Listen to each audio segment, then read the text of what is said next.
Ministry और MyGov की team मिलकर इस पर काम कर रही है, लेकिन मैं कोशिश करूंगा कि इस बार परीक्षा पे चर्चा जनवरी के शुरू में या बीच में ही हो जाए। देश भर के विद्यार्थी साथियों के पास 2 अवसर हैं। प्रधानमंत्री जी, आपके प्रेरक वचनों के लिए हार्दिक आभार। यही जज्बा रहा तो मुश्किलों का हल निकलेगा। जमीन बंजर हुई तो क्या, वहीं से जल निकलेगा। कोशिश जारी रख कुछ कर गुजरने की, इन्हीं रातों के दामन से सुनहरा कल निकलेगा। इन्हीं रातों के दामन से सुनहरा कल निकलेगा।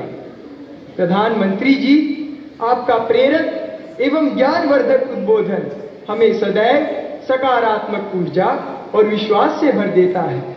आपके आशीर्वाद एवं अनुमति से हम इस कार्यक्रम का शुभारंभ करना चाहते हैं। धन्यवाद मान्यवर। प्रधानमंत्री जी, रक्षा, स्वास्थ्य और पर्यटन के क्षेत्र में भारत के सहयोगी अरब देश ओमान स्थित इंडियन स्कूल धासेट की छात्रा डानिया शबू हमसे ऑनलाइन जुड़ रही है और आपसे एक प्रश्न पूछना चाहती है। डानिया, कृपया अपना प्रश्न पूछिए। Respected Prime Minister, I am Dania Shabu Varghese of Class 10 from Indian School Dasset, Oman. My question is, how do cultural and societal expectations contribute to the pressure students feel during examinations, and how can these external influences be addressed? Thank you. धन्यवाद Dania. Sir, विश्व के सबसे बड़े लोकतंत्र भारत की राजधानी दिल्ली स्थित government Sarvodaya बाल विद्यालय बुराड़ी से मोहम्मद अर्श हमसे ऑनलाइन जुड़ रहे हैं और आपसे अपने मन के संदेह का निवारण चाहते हैं। मोहम्मद अर्श, कृपया अपना प्रश्न पूछिए। माननीय प्रधानमंत्री जी, नमस्कार। मेरा नाम अर्श है। मैं जीएसबीवी बुराड़ी 12th का छात्र हूँ।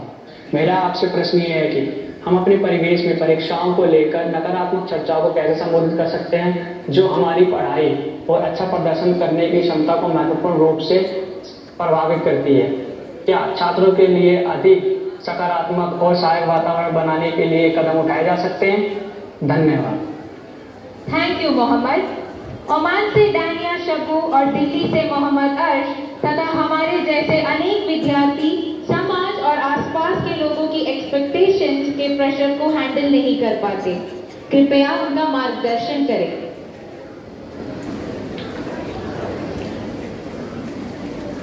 शायद मुझे बताया गया कि परीक्षा पर चर्चा का 7वां एपिसोड है, और जितना मुझे याद है, मैंने देखा है कि ये प्रश्न हर बार आया है और अलग अलग तरीके से आया है। इसका मतलब ये है कि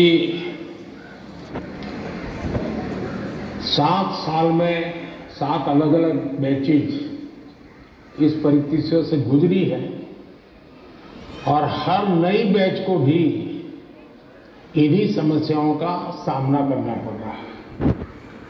अब विद्यार्थियों की बैच तो बदलती है, लेकिन टीचर की बैच इतनी जल्दी बदलती नहीं है।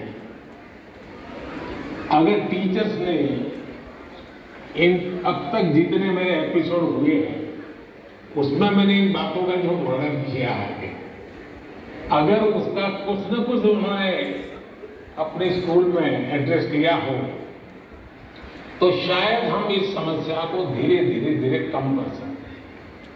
उसी प्रकार से हर परिवार में ज्यादातर हो सकता है बड़े बेटे ने या बेटी ने पहले एक आध बार ट्रायल हुआ हो, लेकिन उनके लिए ज्यादा एक्सपीरियंस नहीं है। लेकिन हर माँ बाप ने किसी न किसी रूप में इस समस्या को जरूर अनुभव किया है। अब सवाल यह है कि इसका समाधान क्या है? हम ये तो नहीं कह सकते भाई स्विच ऑफ, प्रेशर बंद, ऐसा तो नहीं कह सकते। तो हमने अपने आप को एक तो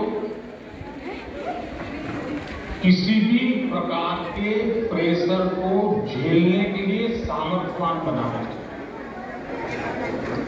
रोते बैठना नहीं चाहिए, मान के चलना चाहिए कि जीवन में आता रहता है, दबाव बनता रहता है, तो खुद को तैयार करना पड़ता है। अब जैसे कभी आप उस स्थान पे जाते हैं जहां ठंड ज्यादा है और आप किसी गर्म इलाके में रहते हैं, तो हम मन को तैयार करते हैं कि आज अब मुझे 3-4 दिन के बाद ऐसे इलाके में जाना है जहां ठंड ज्यादा है। तो मन से आप तैयार करते हैं तो धीरे धीरे तो लगता है, पहुंचने के बाद तो मुझे लगता है यार मैंने तो सोचा उससे तो ठंड कम है, क्योंकि आपने मन से तय कर लिया। और इसलिए आप टेम्परेचर कितना है कितना नहीं वो देखने की जरूरत नहीं पड़ती, आपका मन तैयार हो गया। वैसे ही दबाव को हमने अपने तरीके से मन से एक बार इस स्थिति से जीतना है, एक तो संकल्प करना। दूसरा, कि जरा दबाव के प्रकार देखें। एक तो दबाव होता है खुद ने ही जो अपने लिए तय करके रखा है कि सुबह 4 बजे उठना है, रात को 11 बजे तक पढ़ना ही पढ़ना है, आपने इनको इतने आंसर सॉल्व करके ही जीतना है, तो बड़ा दबाव खुद ही अनुभव है। मैं समझता हूं हमने उतना स्ट्रेच नहीं करना चाहिए कि जिसके कारण हमारी एबिलिटी ही टूट जाए। हमने स्लोली इंप्लीमेंट करना चाहिए। चलिए भाई, कल मैंने 7 क्वेश्चन सॉल्व किए थे आपको, आज 8। फिर मुझे मन में 15 तय करूं और 7 ही कर पाऊं तो सुबह उठता रहा, देखो कल तो कर नहीं पाए, आज करूंगा। तो एक खुद भी दबाव के प्रेशर पैदा करते हैं। हमने इसको थोड़ा साइंटिफिक तरीके से कर दिया। दूसरा,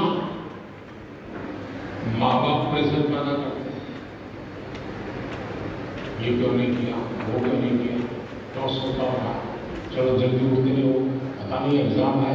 और यहाँ तक कहते हैं देखो मेरा दोस्त क्या करता है, तू क्या करता है। ये सुबह शाम जो कमेंट्री चलती है, रनिंग कमेंट्री, और कभी माँ बन गया पापा की कमेंट्री शुरू होती है, पापा आजकल जाती है।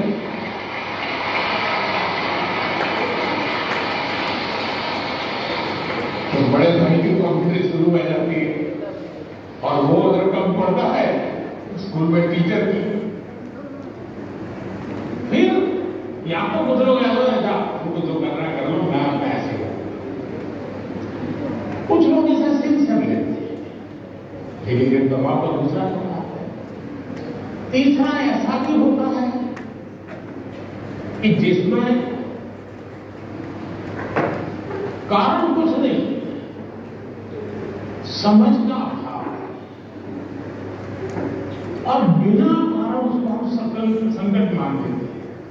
जब एक्चुअली करते हैं तो लगता नहीं आता, इतना मुश्किल नहीं था, तो बेकार में दबाव झेलता रहा।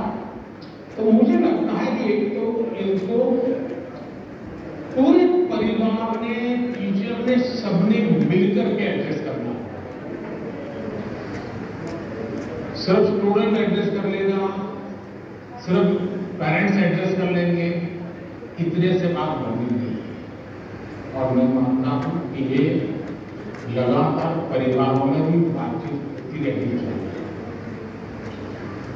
हर परिवार ऐसी स्थितियों में कैसे हैंडल करता है उसकी चर्चा होनी चाहिए। उसकी एक सिस्टमेटिक थियरी के बजाय हमने धीरे धीरे चीजों को इवॉल्व करना है। अगर ये इवॉल्व करते हैं तो मुझे पक्का विश्वास है कि हम इन चीजों से बाहर निकल गए। धन्यवाद।